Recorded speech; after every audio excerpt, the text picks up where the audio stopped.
Welcome, ladies and gentlemen, to the 311 Griffin YouTube channel. I'm Max Powers, and Pimax has been kind enough to send me this Pimax Crystal Super to try out and to review. And I'm really stoked to try it out, and I want to talk about my experience with it. But before I get into that, I just want to explain that this video is not going to talk about the features, the settings. I'm not going to show you all the unboxing, show you all the pieces, stuff like that. There's 1,000 videos out there that already do that. And to be honest, that's not really in my wheelhouse. I have zero XP with VR headsets before I put this Pimax Crystal Super on my head earlier this week. And I've purposely avoided trying VR headsets. I have never once put VR on my head, and I've barely read anything about them. I have avoided them for a number of reasons. One of those reasons, or I should say some of those reasons, include the fact that a lot of people out there just have mixed experiences with them. They've always seemed to be very costly, very heavy. It's another thing to plug into my computer and have to mess with settings. A lot of people they really struggle to get the settings right. And to be honest, I don't have enough time in my life to sit here and mess with settings all the time to try to get the most out of my headset. And I have all these peripherals that I use with DCS that I want to use. I want to be able to see them and interact with them and use them. And so I've just avoided VR headsets for a long time.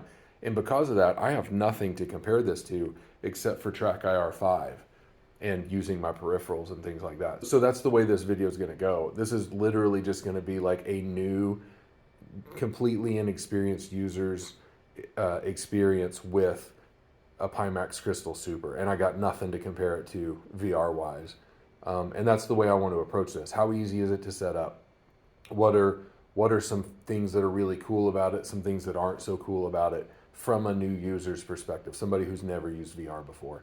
And that's the way we're going to approach this. Now, I will say just the thesis of this particular video is it is a really cool experience, and I've really been enjoying it. I've been trying out some other VR stuff, just trying to figure out how to use it best, and it's really fun, and my family's kind of enjoyed it a little bit. It's been really cool. So thank you, Pimax, for letting me try it out. You kind of have ruined my flight sim experience because I kind of want one of these now. So anyway, if you want one, if you want a Pimax, there's holidays coming up. You might want one for somebody cool in your life. You might want one for you. You're cool, you know. You could buy one for yourself. If you want, I will have links in the comments to this video or in the description of this video. They've got a Black Friday sale coming up, I think. If there's a creator out there that you like better than me, there's a lot of people that have these kinds of discount links where you can get a discount. If you like them better than me, that's cool. Go use their link instead. If you want to support the channel and it's something you wanted anyway, I'll get a commission, as it were. Okay, so real quick, I do want to talk about my system specs, and these are very brief system specs. I'm not going to go through everything that my computer has, but I've got an Intel Core Ultra 7, 265KF. I've got 32 gigabytes of Corsair Vengeance DDR5 6400 RAM. I wish that was double that. I wish it was 64 gigabytes, but it runs pretty well. I've got an RTX 5070 Ti 16 gigabyte graphics card.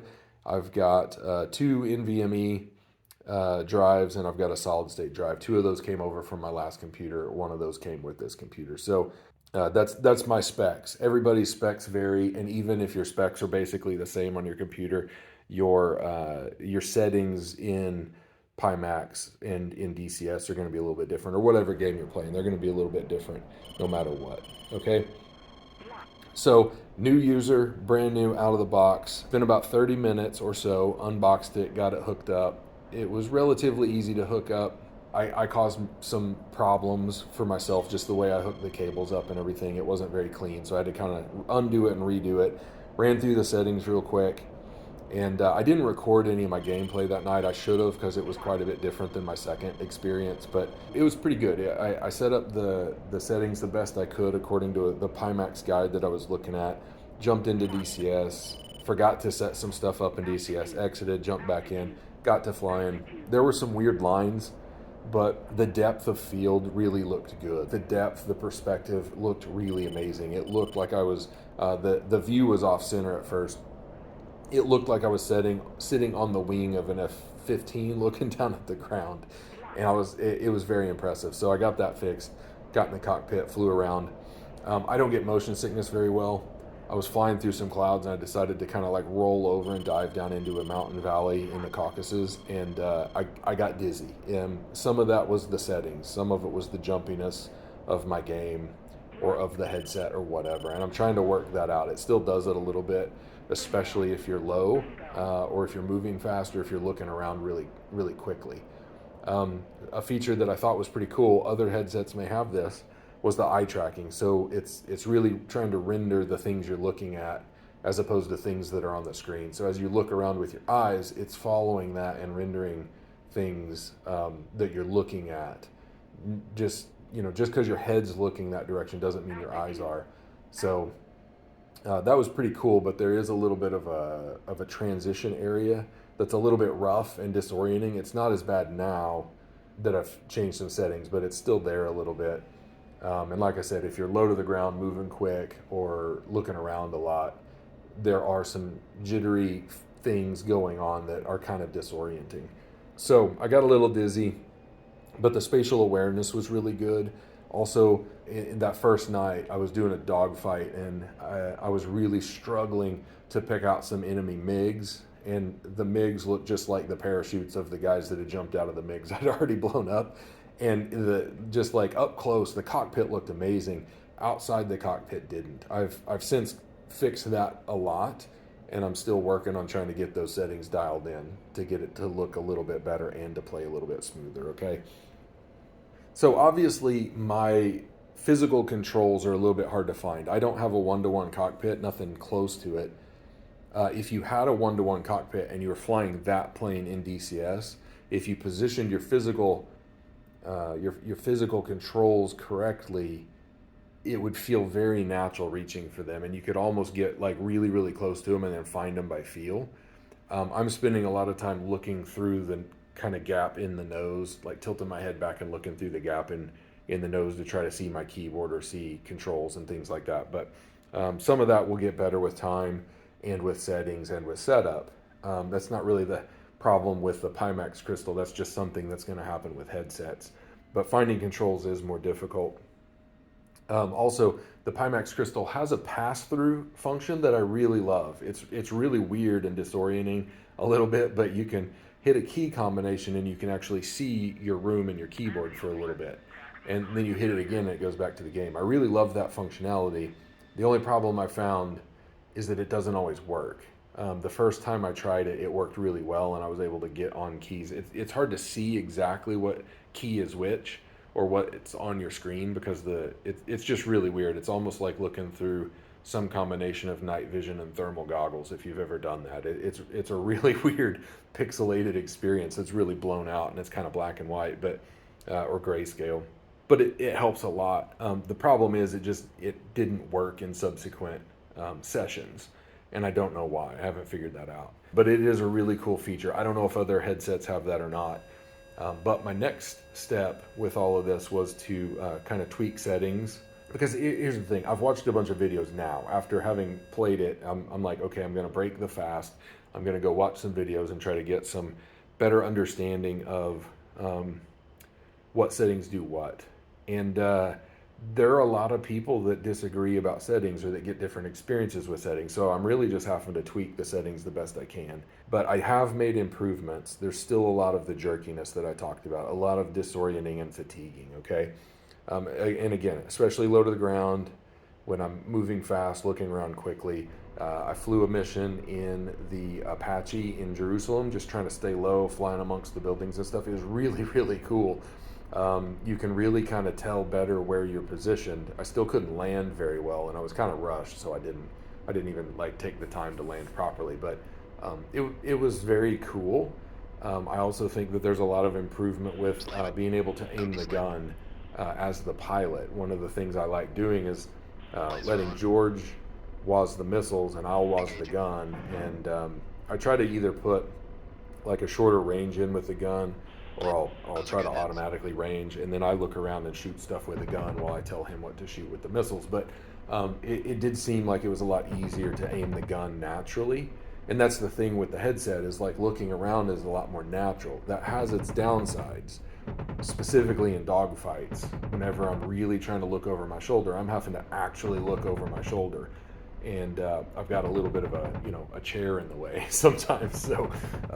So it's cool because you can more naturally know where the plane is, the enemy is in relation to your plane, right? So it's a lot more natural feeling and smoother. The head tracking is very smooth. So if I were doing cinematics, the cinematics will look a lot better with this headset than they will with my Track IR. Part of that's my Track IR settings as well. They're just not as smooth as I'd like for them to be, and I can fix some of that. But anyway, the smoothness, the natural feel, the depth, those are all really, really good things that I really love about this. But flying that Apache down low through Jerusalem, it was choppy and disorienting for a while, especially if I was turning really fast. So that was a little bit of a difficulty. So, and again, a lot of that can be fixed with settings. I don't think it's a thing with the Pimax Crystal. I think it's just something that I need to tweak my settings more. So a little bit of the specs on this thing. I don't know what their official weight is on it. I put it on some scales. I don't think I got a super accurate weight because it's pretty big, and it's hard to put on a small postal scale without kind of skewing the weight a little bit. But it appeared to be 2 pounds 4 ounces, which is about 2¼ pounds, plus or minus a little bit, because I was kind of having to hold it up. That seems really heavy, but I've worn this thing for well over an hour, and the fatigue that I felt was not from the weight of it on my head. The fatigue that I'm feeling is from my eyes and my brain trying to like focus on what's going on, and like the jitteriness, and there's a little bit of dizziness. So my eyes get tired. My neck and my head have not gotten tired from this thing. It doesn't really feel that big on my head. My kids played it, like they've all commented. My wife played it a little bit. They all commented about how big it was, but I don't know that any of them really felt it when it was on their head. Okay, so the sound is surprisingly good. And again, just to kind of like go back through everything, the setup isn't too difficult. Some of the settings aren't super intuitive, at least not to me, but the settings weren't that difficult. It's also, this is one of my pet peeves, and this is pretty common especially in the software world or software and hardware integration world. You'll find that a lot of guides are not up to date with the way the software works now. So this is even true of Microsoft. Like a lot of the Microsoft guides just don't get updated. And it looks to me like some of the Pimax guides haven't been updated. So I'm going straight to Pimax to try to see like, hey, where do I get to this setting? And I'll go look, and it's not in that place in the Pimax software. Pimax Play, I think is what it's called. So it's findable. It's not that big of a deal. And like I said, this is a really common thing. I've worked in tech support in software, and I've worked in it with equipment, and I've worked in it in other fields, done a lot of customer service and tech support in my day. And it's something that every company kind of struggles with, is keeping their documentation up to date. So for Pimax, that's something that you could do that would, it's not the biggest deal in the world because, the software is fairly easy to navigate. It's something to think about. My only current wish with this headset is that I could interact with my other controls a little bit easier with the headset on. And again, a lot of that has to do with setup and settings and my environment. And it's also something that is definitely not, that's not just something that you're going to run into with the Pimax. You're going to run into that with any headset whatsoever. So to wrap up, it's just a super cool experience. It's really fun. I've enjoyed it. I look forward to getting a lot more time on it and in it. Unfortunately, it didn't work with Forza, but it did work with Le Mans Ultimate. I don't really play Le Mans Ultimate that much. So really the only thing I'm going to be using this for the most part, is DCS, except for a few other niche things that I do, or if I ever decide that I do want to take the time and effort to, get a GTA 5 mod that lets me play in VR, I might do that, but that just seems like a lot of extra effort that I don't have time for. Really cool. I would highly recommend it. The quality seems really good on this set. I've heard that Pimax doesn't really treat some of their regular customers very well. I don't know if that's true or not. Like, that's just comments I've been reading and things that I've been hearing. They've treated me really well, been very prompt with all of the communications, easy to put together, easy to use so far, for the most part. So I hope all of that makes sense. Like I said, look for the links if you're looking for one of these. You can get a discount, and then I can get a commission for it as well. That would support the channel, help me do more stuff. I'm enjoying it. Thank you, Pimax. It's really good. And I hope you guys enjoyed the video, and I hope you guys have a great Thanksgiving. Bye.